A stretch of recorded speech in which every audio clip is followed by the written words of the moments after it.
Hello, I'm Alan. And I'm Sarah. And we'll be your host throughout this volume as we pick up where Volume 1 left off. Although the information in this volume is useful in itself, if you haven't yet watched Volume 1, we suggest that you view it in its entirety before proceeding. Since this volume builds on the information we covered in Volume 1, we're going to assume you're familiar with the material. As the title of this volume suggests, we will be focused primarily on the conversation end, which involves getting the contact info of the woman that you're speaking with. This will be followed by the planning of the first date, along with the sometimes difficult task of asking her out on that date. After that, we will cover the date itself, followed by the planning for what we refer to as the secondary date, which will once again be followed by the actual date itself. Okay, so by now you've worked on overcoming your fear of rejection. You've made any necessary adjustments to your wardrobe and personal style. And you learned how to meet the girls that are out there. And once you've met them, you've learned how to approach them and initiate conversation. And you've even learned how to keep the conversation going and flirt effectively. Okay, so now the conversation has come to an end and you find yourself at the most crucial point. You see, after all the work you've done and all the effort you've put in, the last few minutes of the conversation can determine if it was all for nothing. It's at this point that your time has run out and you're faced with the following 4 options ordered from best to worst. You can make solid or tentative plans to see her in the future right then and there. You can ask for and get her contact information, preferably a phone number with the obvious intention of making plans to see her in the future. And if that doesn't work, then you can offer her your contact information and perhaps she'll call you to make plans. Or you can simply say goodbye, walk away, and hope to see the girl again. These 4 options are at your disposal. Unfortunately, you can't control her response. However, as you've learned in Volume 1, if you practice what we teach you and you employ these methods, you can definitely influence her response, thereby tilting the odds in your favor. We did leave out one option, though, which will also be covered. Depending on the situation, it's possible that the night will not end right there. Since we'll be covering all of the major possible outcomes, we'll be addressing the possibility of hooking up with a woman towards the end of what we refer to as the initial contact phase. This may happen frequently or it may not, depending on the situation and your style. Regardless, once that hookup is finished, you're still faced with the same 4 options. Even if she wakes up next to you in bed the next morning, in which case, it's a lot easier. Okay, let's get started with Chapter 5 now.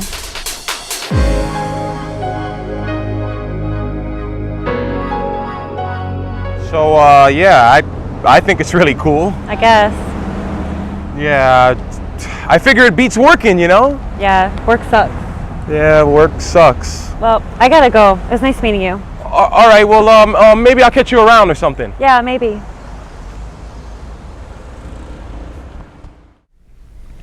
Well, that was pretty awkward. Yeah, it sure was. Although I'm sure that every guy watching this has found himself in that spot at least once. You get off to a great start, and then the conversation eventually becomes this awkward blunder. What a shame. Getting over the initial challenge of approaching her and trying to make a good first impression. Yeah, only to go on and drop the ball when you should be priming her up for an eventual phone number. Or better yet, pancakes in the morning. Okay, let's just stick to lining her up for her phone number first. Okay, so here we are in Chapter 5. Our focus now is learning how to interact with the girl we've approached. How to steer the optimum conversation, convey the appropriate body language, and flirt like a champ. Flirting is something that may or may not come naturally. It's essentially a way in which guys and girls can playfully interact with an unacknowledged sexual overtone. Let's watch someone who knows what they're doing and then analyze their conversation step by step. For the sake of keeping the conversation from taking up too much of the video, we're going to keep it short and to the point, making sure to include all of the main concepts we'll be reviewing. Okay, let's go. It's a great bracelet. Was it a gift? Yes, actually it was. My mother bought it for me for Christmas. She has excellent taste. So, are you originally from Miami? No, I'm from DC. I came down here for school and I just never left. I don't blame you. I wouldn't want to go back up to DC either. No, it's great. I mean, my family's up there. It's an awesome city, and it's definitely much more diverse than Miami. I didn't mean it that way. I just meant that it gets awfully cold up there. Both okay? Yeah. Yeah, that's one of the reasons I moved down here. In fact, besides the job, of course. I'm not a big fan of the cold either. Who is? So what school did you go to? University of Miami. Miami. I went to University of Florida. I hear Miami's a great party school. Okay, let's cut in here a minute and review the things he's done so far. Seems like he's doing a pretty good job at sticking to those all-important points we've been covering. Agreed. Well, first off, pay attention to his smile and eye contact. Just like when approaching a girl, Jake is projecting a friendly and harmless vibe, which is not lost on Lauren. Also, the topic of conversation is not as important as body language. You definitely shouldn't be boring her to death, but at the same time, you don't want to be discussing Aristotle. And he did an excellent job by starting out with a compliment. Based on something she decided to wear, not just something she was born with. He then segued into one of the most common conversation starters, asking her if she was from the area. This opened up the conversation in many possible directions. Remember, it doesn't matter what they're talking about yet. The goal here is to keep the conversation from drying out. Notice how Jake doesn't dominate the conversation. He's asking her questions about herself and then carefully listening. That's the key word, listening. You need to be a good listener, and an active one at that. Don't just sit there with a blank look on your face. You have to use your whole body to let her know that you are listening to every word and that you're clearly interested. How does Jake go about doing that? By tilting his head slightly when she responds to his questions. He could have also used subtle hand gestures to show his interest as well. Pay attention to his tone of voice too. Jake has subtly shifted to a lighter, softer tone, which adds to the harmless persona he is trying to project. The last thing to point out is how Jake is careful to steer away from coming across as being negative. When he made the comment about DC, he quickly smoothed it over after hearing her response and then went on to change subjects. Okay, let's continue where we left off with him. Great for partying, I guess. I mean, if you're into that. I was too busy studying pre-med. Wow, pre-med, that's great. Is he in medical school now? No, not now. I'm working as a lab assistant right now, trying to save up money. Hopefully I'll be able to start school next semester. It is amazing how much school can cost these days. But it's worth every dime. So you sound like you know from experience. What do you do? I'm a patent attorney up in Fort Lauderdale. Very nice. So, do you like what you do? I mean, was it worth all the work? It definitely was. I love the challenges, but the day it actually becomes work to me is the day I have to move on. So what's a beautiful, intelligent woman like yourself doing in her free time? Okay, let's interrupt him again and review what he's done now. Jake's still on track, and I think he's doing an excellent job. He continued to ask open-ended questions that give him flexibility in the conversation. He's also taking his time not to bombard her with question after question. After Lauren complains about the high cost of school, Jake responds with a comment showing her that he relates and that he can understand her. Very important. It could have been anywhere. If he didn't find it there, he would have waited until he saw the perfect opportunity. But he got it in there. She then went on to ask him a question about himself. This is another very important milestone. Here's a very useful bit of information. If a girl asks a question about yourself and it takes more than a one-word answer, then that's a pretty good indication that she's very interested in you, which is a very good sign. Jake goes on to tell her what he does, which is good. This will help put her at ease. At the same time, he's careful not to give away too much at once. Never reveal too much about yourself early on. There needs to be an element of mystery. After she asked him the follow-up question about his job, he paused to answer. This was very subtle, but it conveys to her that he was actually putting thought into his reply. Translation to her, he is taking me seriously and is really sincere about his response. Once again, being careful not to reveal too much, but just enough to make him look good. And then he switches gears by throwing in a key element. He calls her by her name. This may not seem like a lot, but it's very important. Using her name in the conversation serves several purposes. For one, it shows her that he remembers her name, and in actuality, it helps him remember it, which is essential for later on. You may know how awkward it is trying to get a girl's phone number after a conversation to have only forgotten her name. And if not, take it from me, it is. And aside from that, it makes him seem a lot more familiar. By referring to her by name during the conversation, he's beginning to move away from the threatening stranger that interrupted her. To a guy she can be more comfortable with. And besides that, girls just love hearing guys say their name. Oh yeah, and in case you didn't notice, he managed to throw in a double compliment. The beauty and the brains, complimenting her on her looks, which every girl loves, while complimenting her on something beneath the surface, her intelligence. Okay, let's go back to Jake and watch him switch gears into the more flirtatious mode of the conversation. Well, I suppose what any girl likes to do, watch TV and shop. Just kidding. I do like to shop, but I spend most of my free time being pretty active. I play volleyball, I hit the gym, and I check out the local art scene in the design district. Well, I could tell that you're athletic, but I had no idea that you're an artist. Well, not really an artist, more of an enthusiast. Ah, which is why you love DC so much. Plenty of art galleries up there. Yes, definitely. I could spend whole weekends there getting lost in the galleries. I've been there before. I used to love going to the Smithsonian. We used to go there on family trips. It's amazing. I wish there were more places like that down here. There will be someday. You gotta remember that Miami's a pretty new city, but it's growing a lot. True. Did you check out any of the art museums while you were up there? I did actually. And that reminds me of a very funny story. It was about 2 years ago. I went up to go visit my friend Adam. And while we were up there, we went to go check out his friend Charlie's photo exhibit. Now, I never met Charlie before. And when we got to the exhibit, immediately Adam went to go look for Charlie. And I went moseying around. As I'm looking around, I find myself standing in front of this 4x6, mounted black and white, of some guy taking a picture of his butt. What? Now, I understand the artistic value and all, but it was just not a good looking butt. As I'm looking at it and observing, the guy next to me asked me what I think. So, as I'm telling him that I see where the artist is coming from, I tell him that I think that the photographer could have picked a better subject. Of course, at that point, I look up and realize he's the guy in the picture. Oh no! And to make matters worse, it was Charlie. Adam had totally failed to mention that it was Charlie's self-portrait exhibition. That's too funny. How is it things like that always seem to happen? Murphy's Law. Jake is doing great. There's a lot of progress in that last scene. There are a few main points that we're going to analyze now. The first is very key to any conversation where the goal is to eventually get the girl. His open-ended questions yielded some valuable information. Jake found out some of Lauren's interests like sports and art museums. This is essential to the conversation for a couple of reasons. The first is finding topics to discuss that interest her. Don't ever steer a conversation to a subject that she's not interested in. This goes for things like your job, unless, of course, she's genuinely interested.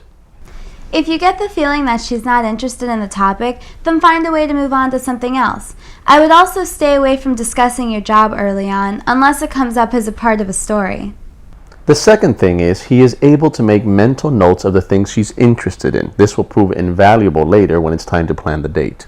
Next, after asking an open-ended question that yielded valuable information, he steered the conversation in a different direction, bringing up the topics of museums. Now Jake saw the perfect opportunity to break into a story. This is great for giving the conversation a more personable feel, as opposed to being an interview-style conversation with one question after another. You definitely don't want the conversation to feel like an interrogation. Girls love when guys tell them stories about themselves. They learn more about them through examples, not just by what he tells her. The story was also an excellent time to throw in some humor. Remember, women love to laugh, and your goal is to make her happy. So by making her laugh, you're making her feel good. The story doesn't have to be humorous. Some of us just aren't funny. That being said, if you think you can pull it off, go for it. Remember, humor isn't directly attributed to what you say necessarily. It also has to do with how you say it. While this conversation is less flirtatious than the one we'll be seeing later on, smiling and laughing are both traits of flirting. Okay, let's switch gears now and see an example where a guy makes all the mistakes we want you to avoid. Before we go, let me just point out one more thing that we've been stressing. In case you didn't notice, when you watch the previous example again, pay attention to the eye contact Jake is making. Eye contact helps create the feeling of connection, but as we warned you, be careful not to overdo it. As we saw with Jake, he would break eye contact every few minutes. What can I get you? Rum and Coke? Coming right up.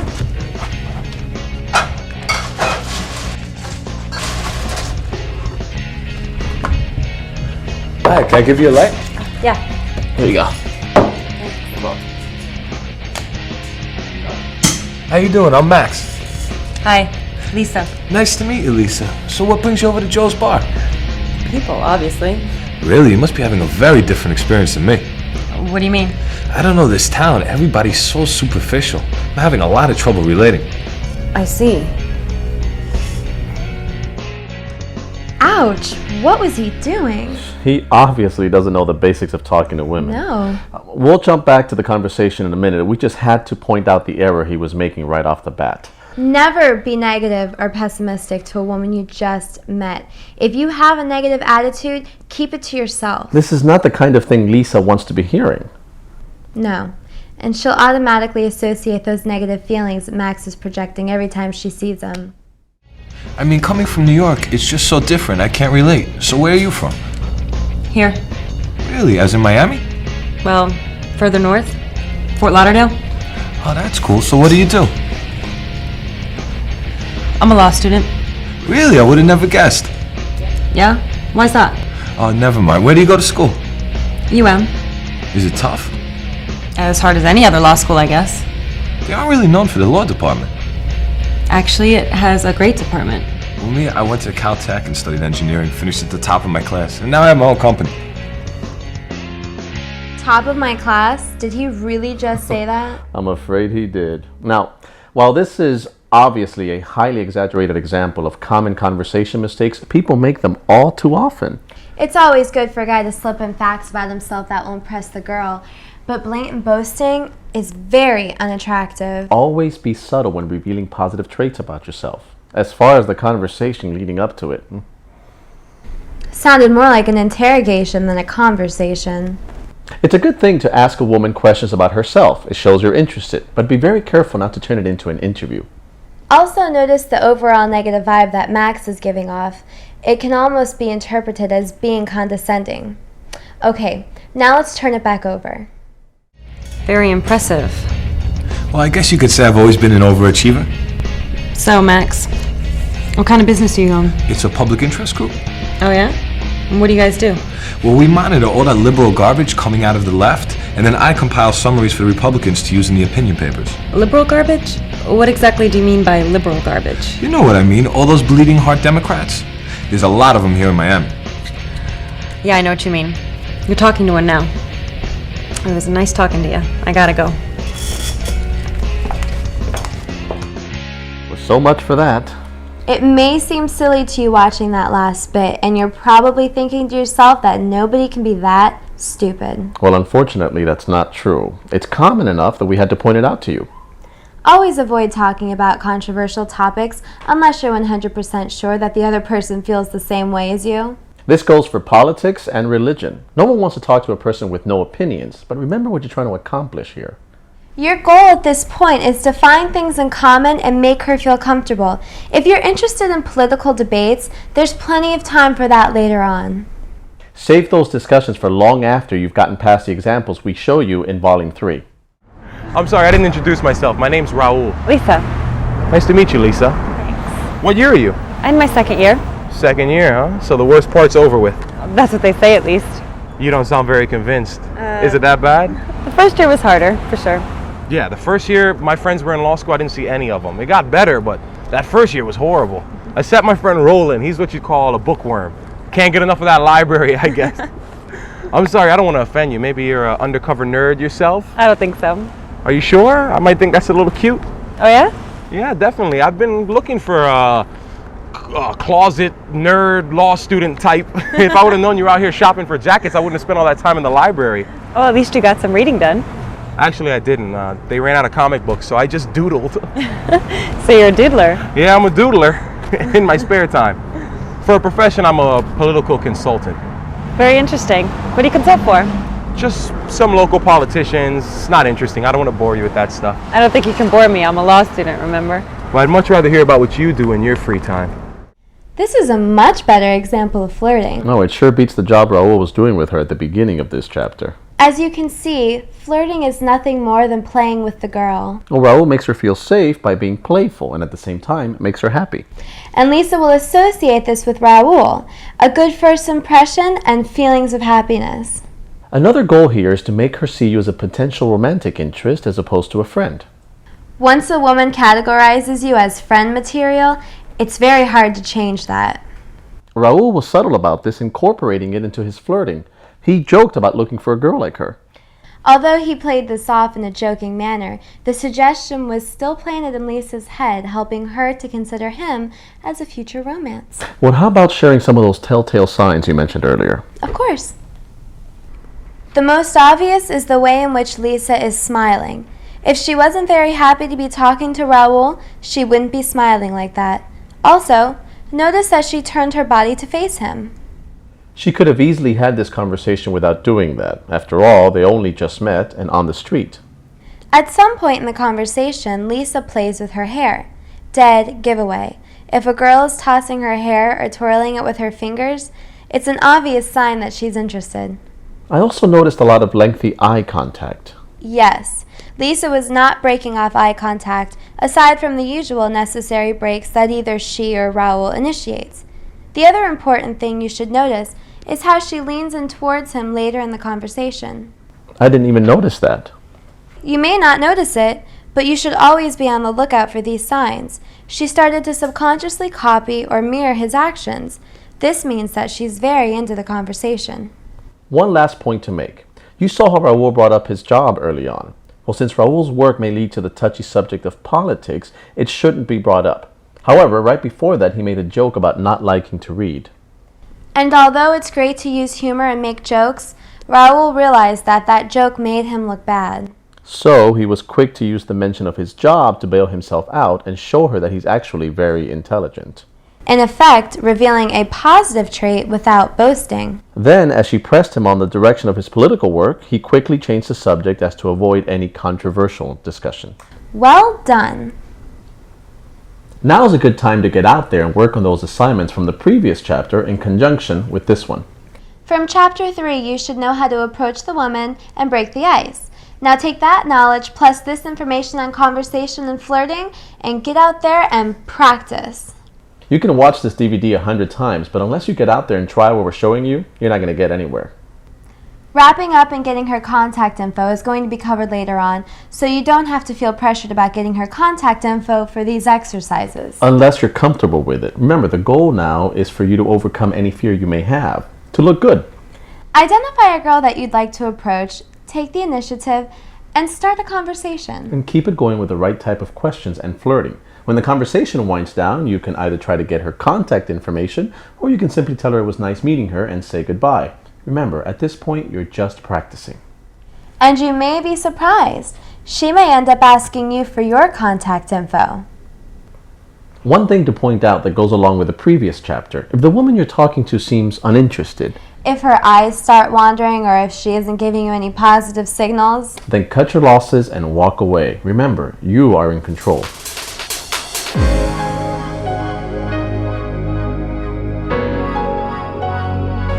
How quickly do I make up my mind? I would say in the first 5 minutes. Yeah, I think it's pretty quick. Right off the bat. Yeah. I think if they're too aggressive, too early, that could be kind of a turn off. You know, if you're just trying to find out where they're from. Chill and out they're, and walk down the it's sidewalk. kind of annoying. But you have a cute outfit on and you make me laugh, that goes a long way. But just be yourself. I'm not attracted to, how should I say it, materialistic men. Not what he does for a living. That's what I could say. I don't know, just about life experience, you know. Hopefully you have a connection between two people and you don't talk about anything really superficial and just like nothing that's, for me personally, nothing that is run-of-the-mill what you always talk about if you meet somebody at a bar. You know, it's always like, oh, what do you do? And it's like, don't want to hear it. Don't want to hear it. Don't care about the car you drive. Don't care about what you do. It's what's up here. It's what is your presence. You know, flirting could be everyday life. I mean, you're always flirting is wanting to move in a direction you want to move in and not saying it. You know, like not either sexually or maybe it's a business transaction or buying a sofa. You know, you charm it up. So for me, flirting is more charming instead of trying to get somebody in the sack. The kind of conversation I would like to have when I'm sort of first meeting someone, it's just background. I mean, no, nothing heavy, nothing sort of, you know, don't want to know about sort of ex-boyfriends or anything like that, but just general background, you know, what they do, where they live, family, just general chit-chat, that kind of thing.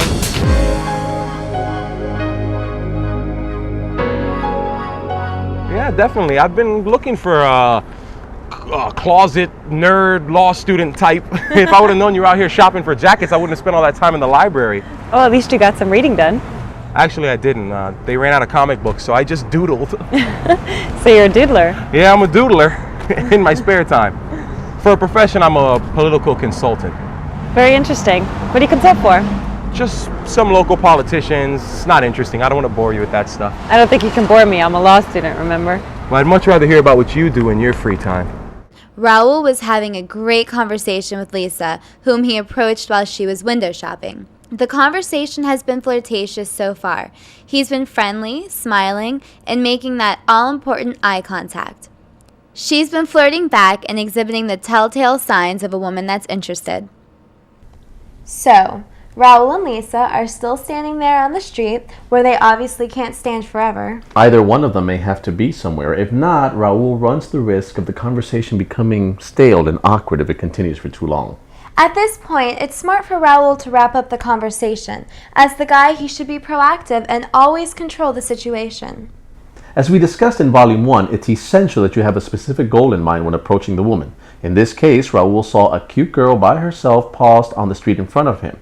He decided right there and then, before he even got up, that he would get her number. This helped give him a form of direction and subtly influenced his behavior, allowing him to be more confident. As he prepares to end the conversation and ask for her number, he's aware that even though they shared a brief flirtatious encounter, he's still a stranger that she just met on the street. Okay, let's watch what he does, and then we'll review it afterwards. Free time? Unfortunately, I don't get much of that. I'm usually running errands, like right now. Well, maybe if you get some free time in the future, we could have a cup of coffee together? Yeah, that sounds good. Great. I'll give you a call later this week. Can I have your phone number? I don't really like giving out my phone number like that. I mean, I just met you. Definitely. I totally understand. I have a little sister. If she was just giving out her phone number to every guy she met, I'd be a little worried. Maybe your email address. Okay. I'll write it down for you. All right. Here. Thanks. And here's mine. So I'll shoot you an email later on. We'll make some plans. Okay. It was very nice to meet you, Lisa. Nice to meet you too. Bye. Bye. Not bad. Let's break down how he handled the situation. First of all, Raul felt that the time had come to wrap up the conversation. It's always best to do this when the time feels right, and it depends on the circumstances. As a general rule, if you've been talking for a long time and the conversation becomes awkward, it's time to stop. If you feel that you've been talking long enough that asking her for her number is appropriate, then end the conversation. You always want to quit while you're ahead. Remember, your goal here is to get her contact info so you can spend more time seducing her later on. Therefore, you don't waste too much time on the initial contact phase. Raul segues into the part that most men find difficult, being upfront with her. Never passively ask a girl for her number. You are more likely to get turned down. It's always better to suggest an activity that you'd like to do together, which was getting together for coffee in Raul's case, and then ask her what her number is so you can call her later. Don't just wrap up the conversation with something like, "So, can I get your number?" You want to be confident and direct. Something like, "I'd like to see you again. What's your number?" Raul told her in a flattering way that he would love to continue the conversation with her at a later time. And at the same time, it let him throw in one last compliment and suggest to her that he is interested in her as a person and not solely as a sex object. Which won't go unnoticed. As we mentioned earlier, you have to understand that you're a stranger, so a girl won't always be eager to give out her number. This is very understandable, and although it is ideal to get her phone number, there are several alternatives available to you. The most obvious one is to give her your contact info, but you can't rely on that. A girl will rarely call you if she just took your number under those circumstances. Plus, it gives her the control, and you want to be in control. What you can do, though, is give her your contact information to make her feel safe. Continue the conversation for a minute, and then you can try asking her for her contact information again, but without being too pushy. Another alternative, as Raul used in that last example, is to get her email address. These days, chances are the girl you approached uses email. It's a very non-threatening way of communicating, and it's very rare that a girl will refuse giving out her email address, unless, of course, she's absolutely uninterested. Once you have her email address, it's very easy to flirt with her and line up that first date, as we'll cover later on. Remember though, a phone number is always the preferred method of communication. If you absolutely cannot get her contact information under the circumstance, an alternative is to note the location in which you saw her. If you met her at a certain bar or coffee shop, there is a good chance that you will see her there again. Okay, let's watch an alternate ending where Raul does get her phone number. Free time? Unfortunately, I don't get much of that. I'm usually running errands, like right now. Well, maybe if you do get some free time, we can get together, have a cup of coffee or something. That sounds good. All right, well, I'll give you a call later this week. Can I have your phone number? I don't really like giving out my phone number like that. I mean, I just met you. That's totally understandable. Here, I'll give you my number, and why don't you give me a call? We'll make some plans. Biscayne Political Group. Very official. Don't let the name fool you. We're just a bunch of guys trying to make sense out of all this politics stuff. Have you made any sense out of it yet? I'll let you know next week. Okay. Actually, I gotta be downtown in about 10 minutes. I got a real big meeting. Yeah, I gotta get to class, so. Well, Lisa, it was nice meeting you. It's not very often I get to meet such an interesting girl during my lunch break. Thanks. You too. Well, give me a call if you change your mind about the phone number thing. I guess you can't be that dangerous. Here. I'm harmless. It was nice meeting you. You too. Bye. As you can see, if you don't get her number the first time, it is okay to try again, as long as you put enough space between the first and the second attempt. And you need to be very careful not to be too pushy or seem too desperate. Girls are always weary of giving out their phone numbers to guys who might end up being psycho phone stalkers. And you need to do everything in your power to convince her that she won't regret giving you her phone number. Let's take a look now at the earlier conversation between Jake and Lauren so we can illustrate another important point. If you remember, Jake approached Lauren in a bar and they began having a conversation. He asked many open-ended questions which allowed him to learn more about her. He was able to learn that Lauren loves art galleries, museums, and is also very athletic in her free time. This gives him several options for lining up a potential date during the initial contact phase. Yeah, Murphy's Law. It seems to never fail. So you mentioned this art scene earlier. It's in the design district?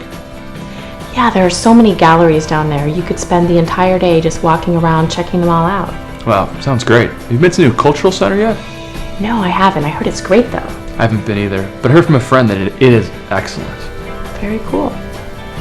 Well, it was great to meet you, but I gotta get going. We should check it out this weekend. I can't. I'll be out of town. Oh, that's too bad. Maybe sometime this week after work. That'd be great. How about Wednesday night? Perfect. Excellent. Can I get your number? Sure.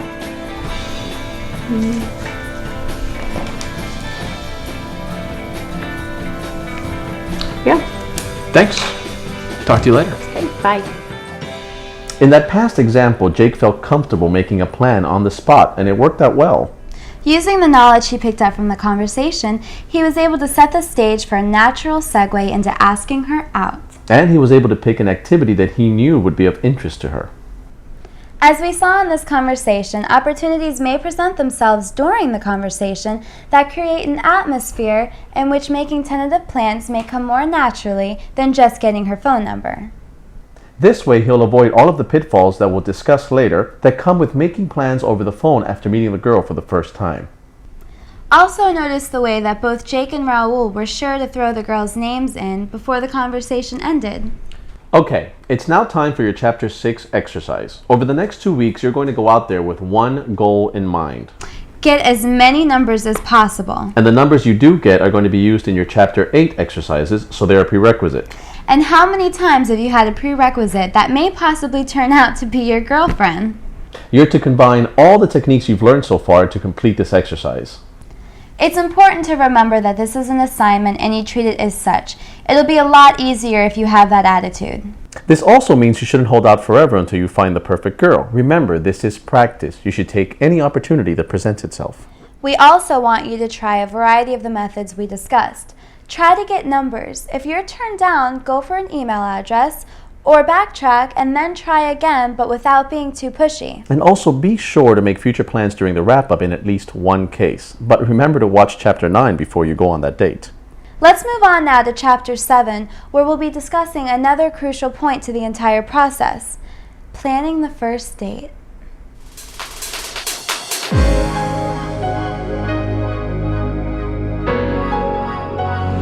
I think in all situations, I would ask for his number first. Just to be on the safe side. Just come out and ask it. Just come out and ask it. Just to ask me. Ask you? Yeah, ask you in again, not in an elegant way. I mean, if I'm interested, I would not have any problem in giving my telephone number. I'd be happy. If I'm not interested, I just any way to ask for a telephone number is okay if the other person is interested. You know what I mean? If she's not interested, it can be the most charming way, but it doesn't work.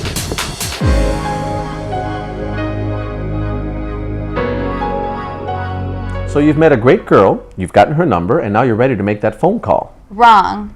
As you'll see in the next chapter, before you even consider calling her, you need to have the first date planned out. The first date serves a very specific purpose. The goal during this date is to get to know her better and to make some sort of connection so that her interest in you increases. In order for this to happen, you'll have to be in an environment where she'll feel comfortable and where you can talk. Let's take a look at a first date planned by someone who didn't know what he was doing. We're going to be careful not to spend any time on the date itself since we're going to be covering it in Chapter 9. This chapter is just for you to learn the principles that govern the kinds of places and environments that you should choose for the first date. Have you been to the new Cobra yet? What? The new Cobra, have you been there? Oh no, I've been to the old one. The old one, where? Down south. Where? In the Gables. Down in the Gables. Where? Wait, forget it. I'll tell you later. The most common mistake guys make is taking out a girl on a first date to a place where they can barely hear each other. This makes accomplishing anything on the first date very difficult. You may as well not even bother. The other problem with that particular example is that he took her to dinner. The first date should be short. It's just a time for you to get to know her better in a casual environment. Eating a fancy dinner with a guy she just met puts unnecessary stress on the girl. That's right. I forgot to mention that the dinner they're having looks expensive and you shouldn't spend a lot of money on the first date. As we discussed in the previous chapter, it's very important that you find out what she's interested in when you first meet her. That way you can plan a date that she'll find interesting. Let's take a look at Jake's first date with Lauren. In the last chapter, we saw Jake wrap up the initial contact phase with Lauren, during which he found out that Lauren was a big fan of museums. He asked her out right there, being decisive and making concrete plans for them to both visit the new cultural center next week. As it turns out, the cultural center was closed that day, so when he called her, he had already made alternative plans, visiting a new art gallery. What do you think about that one? I'm not so sure. It's a little dark, you know what I mean? It's definitely darker than the rest of his pieces. Look at this one. I love tigers. It's like the brushstrokes, they're so powerful. That one really is amazing. You can really feel the passion the artist has. Yeah, I think you're right. It's like the artist had so much lust built up and he just unleashed it all over the canvas. Now you see how easy it was for them to talk at the gallery without any blaring music? Another important point, the first date should be at a public place where she will feel comfortable. This is the first date and she doesn't really know you yet. You need to choose a place where there will be other people. Something like inviting her to your home for dinner is a definite no-no for the first date. One of my favorite places is meeting her at a coffee shop. This was Raul's initial suggestion when asking for her phone number earlier. Let's see how much better it would have been had he stuck to that idea. So what kind of law do you see yourself practicing? I want to do something that matters, you know? I don't see myself climbing the corporate ladder. I know exactly what you mean. A law degree is so much more flexible than people think. They think just because you got a law degree, you have to be a lawyer or take the bar. My friend right now, he has a degree in law and he's working for Greenpeace. He watches their back, keeps them out of trouble, things like that. That's exactly what I'm talking about. Yeah, he gets to use what he learned, but at the same time, he's making a difference. I think there's enough ambulance chasers out there, you know. See, the coffee shop lets you get to know each other in a relaxing and pleasant environment. It meets all the criteria for a first date location. Speaking of criteria, let's review them. 1. Whenever possible, use information you already know to plan something that will be of interest to her. 2. The location absolutely must be conducive to conversation. This rules out loud restaurants and bars, or things like seeing a movie. 3. The location you choose should make her feel comfortable. This means that it should be a public environment where there will be other people. 4. Take the stress out of the date. Don't think of it as a date. Think of it as merely two people getting together and getting to know each other better. That's really what it is anyway. 5. Don't get caught up trying to impress her by spending a lot of money. This is not necessary unless you're looking for someone who wants to be with you merely for your money. 6. When planning a first date, it's always better to choose a weeknight or daytime on the weekend. Weekend nights should be reserved for later dates. 7. If you've never been to the place you have in mind and you aren't sure whether it will be conducive for first date goals, be sure to check it out first. I know plenty of guys who take girls out to first dates at the best restaurants, but what really matters is if they're making a connection. And these guys will end up getting turned down by these girls, while a guy that spends barely any money on a first date, someone like the guy who took me to the zoo, ends up making a much better connection and impressing her more than any fancy dinner ever could. One last point. When you choose a place, it's always good to pick an attractive environment.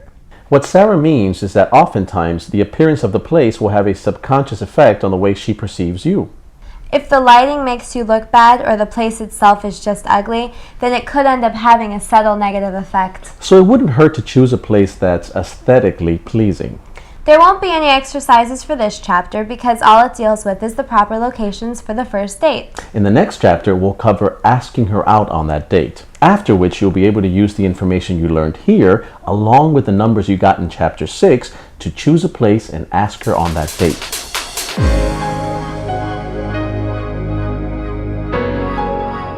My idea of a perfect first date is something romantic. I want to go someplace that we can get to know each other a little bit better, but also be around different people because obviously I don't know you that well yet to be like at my apartment or your place or whatnot. And it's a good way to kind of start something slow. And I guess a good place would be maybe to go out to dinner, to be original, because just dinner and a movie is kind of just standard. You want to do something a little bit spontaneous. Like something with the chivalry of bringing flowers would be good before a date, but that's standard. But a lot of people don't do that now. So if you could do something original, but yet old school. Yeah, old school. That would be something nice. I would say really just, anywhere, whether you have coffee beforehand going out maybe, or just meeting somewhere for drinks at a more low-key type of bar for appetizers or something, and then maybe going out to a club or something later on in the evening would be ideal. Probably something quiet, restaurant, not too much noise, we can talk, get to know each other, maybe a walk on the beach or something. Nothing too extravagant, nothing too simple. I guess that I would want something a little bit more creative. I feel like everyone always wants to take somebody to the beach or, to a nice restaurant, but something more fun like skydiving or parasailing, something a little bit more adventurous. Well, I think that it says a lot about a person, if they're willing to jump out of a plane or do parasailing, because a lot of times there's a lot of guys out there who want to put on that facade that they're adventurous and they're really not, and I'd rather find that out right away. So, a perfect first date would be if a guy picked me up and we went to the beach and walked around, ate outside, walked in the sand, just something romantic.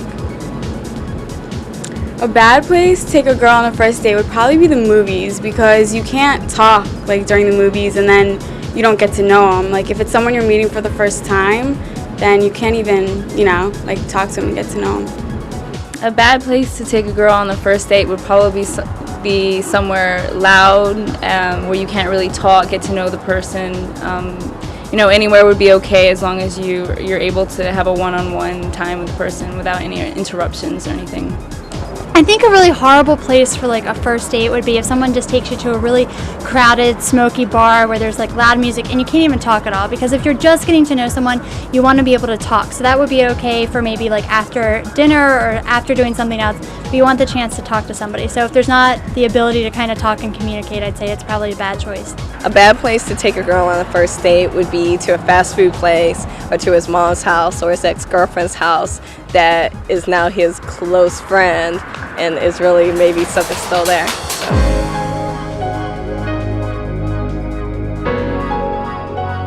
Man, there are some beautiful ladies down by the pool today. I know exactly what you mean. Oh, speaking of that, I met this super cute girl at the supermarket yesterday. Oh, I love meeting chicks there. You catch them off guard? I know. I asked her for advice about what type of cake mix to buy. I told her it was my mother's birthday. Ah, that's perfect. I know. It set the tone for the whole conversation. We were in the aisle talking for like 5 minutes. Yeah. Then I asked her out for a drink, and of course she said yes. It always works, man. It always works. I think I'm going to call her right as soon as we're done. Hold on a sec. You said you just met her, right? Of course. No, man. You can't call her right now. Don't you know anything about the 3-day rule? Stop with the 3-day rule. That's for little kids. I'm not playing a game like that. The 3-day rule is serious, man. If you meet a chick, you gotta wait at least 3 days before you call her, or you're gonna look like you're desperate or something. How many times have we heard rules like this? Well, I've got a new rule for you. Out of sight, out of mind. Sarah's right. While we don't recommend calling the girl the next day, it is okay. Remember, when you met her, you made an impression. And the more time that goes by, the less effect that impression will have on her. You need to strike while the iron is hot. And of course, as we just said, there is no steadfast rule for this situation. There are always cases where it may not be possible for you to contact her right away, which doesn't mean you should forget about it. But if it is possible, try to contact her, whether it's by phone or email, at least within a couple of days of meeting her while you're still fresh in her head. You need to see things from her perspective. Perhaps she meets many guys in a night or throughout the week. Let's say you met her on a Saturday and you wait till the following Thursday to call her. Well, she may genuinely not remember who you are. Or she may just act that way since you took so much time in calling her. You've just become some guy I met at the bar a week ago. So to sum it up, don't necessarily call her the next day unless it feels very natural. But at the same time, try not to wait too long. So I called that girl from last week. Which one? The one from the supermarket? Yeah, I called her as soon as we were done and I left her a message. Oh, man, don't you know anything? You never leave a message. That's stupid. How's she supposed to get my number to call me back if I don't leave a message? That's just the point, Max. It's been, what, 4 days? She's not calling back. I'm calling her right now. All right, you're going to end up looking like a sucker. I don't get it. Why did the girl give me her number if she doesn't want to hang out? Poor Max. If only he knew that Susan's behavior was normal. Girls won't always act rationally when calling a guy back. If you don't get a returned phone call, don't get discouraged. It usually doesn't mean anything. Besides, for all you know, she could be out of town. Anyway, it is okay to leave a phone message as long as you sound upbeat and friendly on it. But we'll cover this more later, which also includes what to do when you actually get her on the phone. If you do actually leave a message on her cell phone, there is an option to review the message. When you're done, just press the star key, and then that way you can review the message. Make sure you sound happy on the message. Women will be more inclined to call you back if you sound like a fun person. Wait a few days. If you don't hear back from her, try calling again, but don't leave another message. If she either eventually returns the call or you get her on the phone during the follow-up call, don't mention the original message. Act as if you never left it, unless she brings it up and apologizes for not getting back to you, in which case you should act as if you didn't even think about it. This will make you look confident and keep you in control of the situation. You may also want to try using star 67 when you call her back to block your number from her caller ID. This way, since you're not going to leave a second message, you won't feel silly as you keep calling her to try and get her. Then, if 2 weeks go by and you still haven't gotten her on the line and she still hasn't called you back, if you're still interested in her, leave a second message. Tell her you were out of town and you just got back and you'd love to get together. Make sure you clearly leave your phone number. At that point, you're done. Don't try calling her again. If you don't hear back, she isn't worth your time. And chances are you will be surprised. As we said earlier, women aren't rational when it comes to returning guys' calls. She'll probably call you back a week later and act as if nothing happened. Okay, let's check back with Max 1 week later. Yeah, so Susan called me. Susan? You know, the girl from the supermarket from last week? Well, what do you know? I guess I was wrong after all. Exactly. We had the greatest conversation. It was for like 30 minutes. What? Why would you do that? What do you mean? 30 minutes, man? The first conversation? You gotta keep it short and sweet and to the point. The longer you're on the phone, the more chance you have to mess it up. Well, I guess there were some awkward points. You see what I mean? Well, at least you got your date, Max. I'm happy for you. Well, I didn't exactly get the date. What do you mean you didn't exactly get the date? I just didn't know how to ask her. So you didn't ask her out? Oh, you've got to be kidding me, Max. This time, Raul actually knows what he's talking about. He's absolutely right. There's no need to have a long conversation on the phone with a girl the first time you're calling her. You don't want to be friends with her. This is a girl that you want to date romantically. Before you say one word to her, you should know exactly what you want to do with her. You should have a clearly defined goal. With this goal in mind, you can get her on the phone, Have a brief initial conversation and get right to business.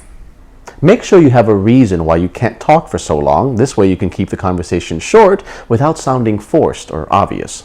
This will also make you look busy, which is a definite plus. We'll be talking some more later on about choosing what to do on the primary date. But right now, let's go back to Max and see how he asks her out. Hey, what's going on? It's Max in the grocery store. Pretty good. It's just been the longest day. I'm so wiped. Yeah, that cake, it was a huge hit with my mom. Listen, I gotta run. I'm gonna go meet a friend for dinner in a few minutes, but I want to see if we could get together. I don't know, whatever you want to do. Louis, I guess we'll meet for a drink. Tomorrow night? How about tomorrow? Wherever you want to go. We can go uptown or we can go by the Grove. Whatever you want to do. Alright, perfect. I'll give you a call tomorrow. Bye.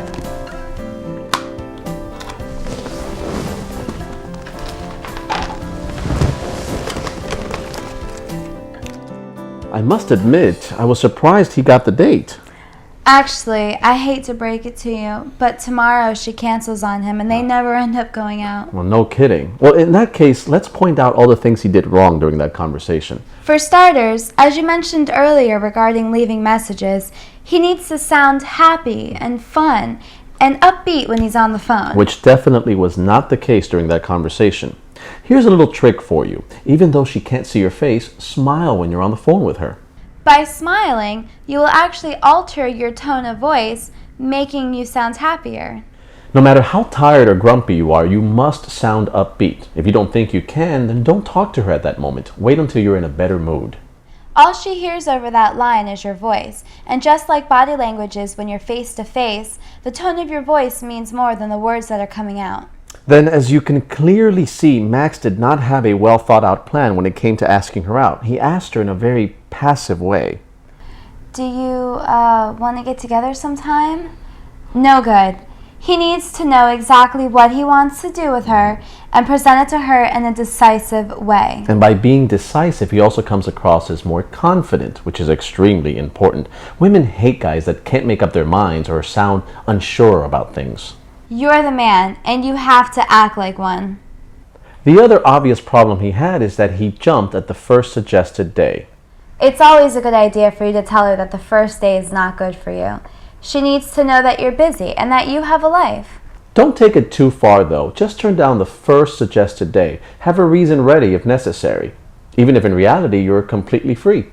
The one good thing Max did in that conversation is keeping it short and sweet. As you saw from the example, he told her he had to meet a friend for dinner, even though he was by himself having dinner. Let's have him redo that phone call with some adjustments. Hey, Susan, what's going on? It's me, Max.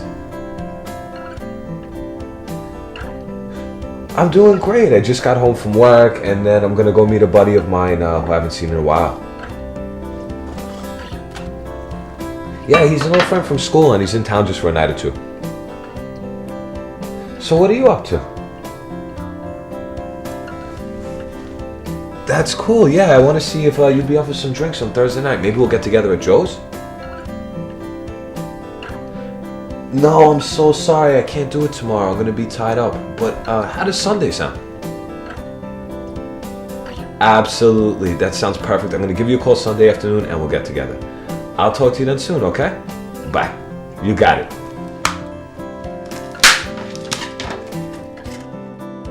Oh, much better. He sounded like a completely different person. Well, as you saw in that example, Max sounded very happy on the phone, even though he was in the exact same position as the previous one. Just got back from work, tired, and about to eat a TV dinner all by himself. Yeah, but she didn't need to know that. And he also established early on that he didn't have much time to talk, so she was prepared. And then he asked her out for a specific activity at a specific place and at a specific time. Very decisive.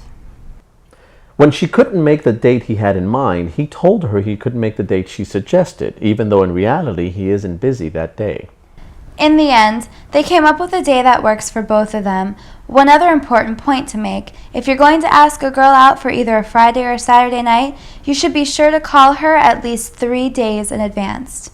Another way to get in touch with the girl you've met is through email, which is our second choice, but can still work out well. If you got her email address because you couldn't get her number, or if you opted to get her email because it was easier under the circumstances, don't worry. I've given out my email address plenty of times and ended up going out with the guy. The same as with calling on the phone, it's a good idea to not wait too long before writing her. At the same time, don't write her the very next day. With email, you can take time to build up familiarity. It's very non-threatening, and people usually feel more comfortable saying things over email that they wouldn't normally say over the phone. You should start out with an initial email telling her that it was great meeting her, then include some small talk, and either close with an open-ended question that would require a response and lead to more e-conversation, or ask her out with a specific plan as you would on the phone. It's not a big deal these days to ask a girl out on the first date via email, so you can either go that route or the other of getting a conversation going over email before you feel comfortable asking her for her phone number in order to make plans. Remember, when writing her, keep the email short and to the point. Don't go off on any unnecessary topics. You have the luxury of being able to review before you send, but remember, just like leaving a voicemail, once you send it, you can't take it back. So be sure to review before you click and send.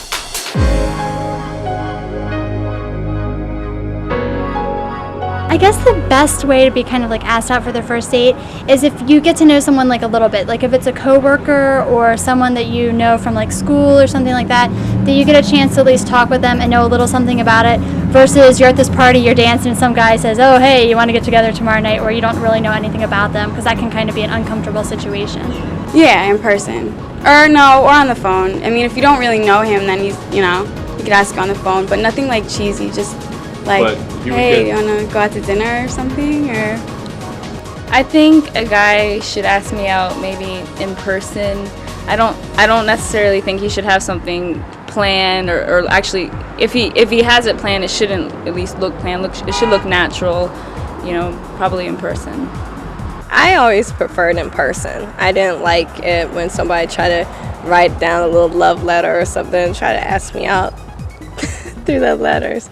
But I guess like to come up and kind of be direct but not too forceful, to make sure that you kind of just say, hey, do you want to go out sometime Saturday night to wherever you want to go to, and plan and everything, because it shows that you took some thought into it and that you want to do something special, and that it's not just like a booty call or something.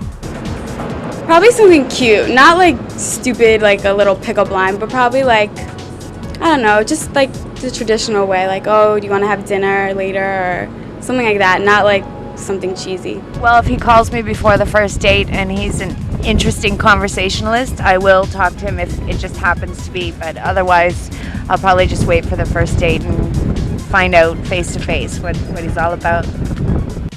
Okay, it's time for your exercise. It's a big one. The time has come to take the numbers you got after Chapter 6. Use the information we covered in Chapter 7 and think of the best place to have a first date with each of the girls. Then pick up the phone and call them up using the techniques that we covered in this chapter. Ask them on that first date, unless of course you already have during the initial contact phase. Once the date is set, it's time to move on to Chapter 9. We will be covering and analyzing the do's and don'ts of the first date so that you'll be well prepared. We'll see you in Volume 3.